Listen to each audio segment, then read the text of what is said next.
But what he did understand was that he had to put Esther in this beauty pageant to become the next queen. He may have not known that it was going to, have not known why she needed to be in that place, but she was in that place. You never know why God is setting you up to be in a place. It may be something you don't even want to do, something you don't even like.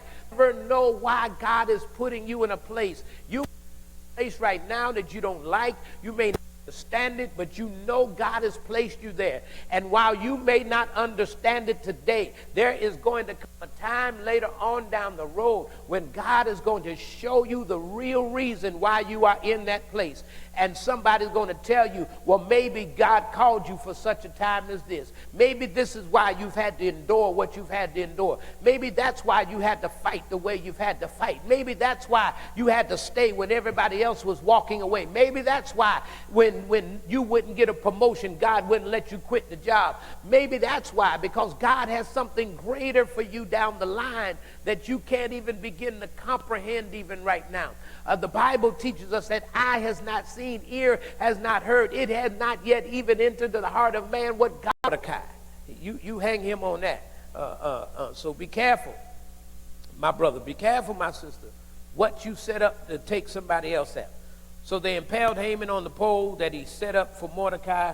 Then the king's fury was subsided. Now the execution takes place immediately given the time, and now the king is now his blood pressure comes down. He's getting a little bit more calm because now he's taking care of Haman. But the order is still out there. The order is still out there to kill the Jews, and the king gives another edict to tell the Jews, y'all defend yourself. Do what you have to do to save yourself.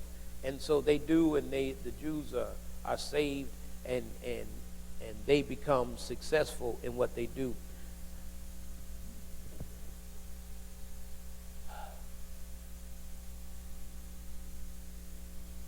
When God orders your steps, it becomes essential that you allow him to lead you where he needs you to go. This book of Esther is one of these books that does not mention the name of God one time, but we see God's hand all in it. And so when God's hand is all in your stuff, there'll be some people that'll try to take you out, try to take you down, but they can't. Not because you all that. The reason why they can't is because God's hand is all on you. All of us have had a Haman. You've had your Hamans. I've had my Hamans.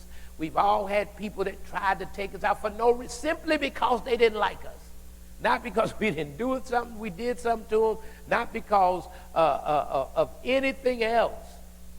Anything else that they just didn't like us. And so they just, I saw something on social media the other day that said some people are so busy trying not to like you, they can't receive the word from you because they just trying to hold stuff against you. They can't even receive what God is saying through you. You can't worry about that. You have to keep going. You have to keep pressing. You have to keep doing those very things that the Lord has called you to do because maybe, just maybe, my brother, just maybe, my sister, God has called you for such a time as this. And so that's Esther chapter 8, and I wanted to share that with you today as we went through this lesson. Pray that something I said, something you heard today was a blessing to you. I will take questions. Word. We should be able to know it and receive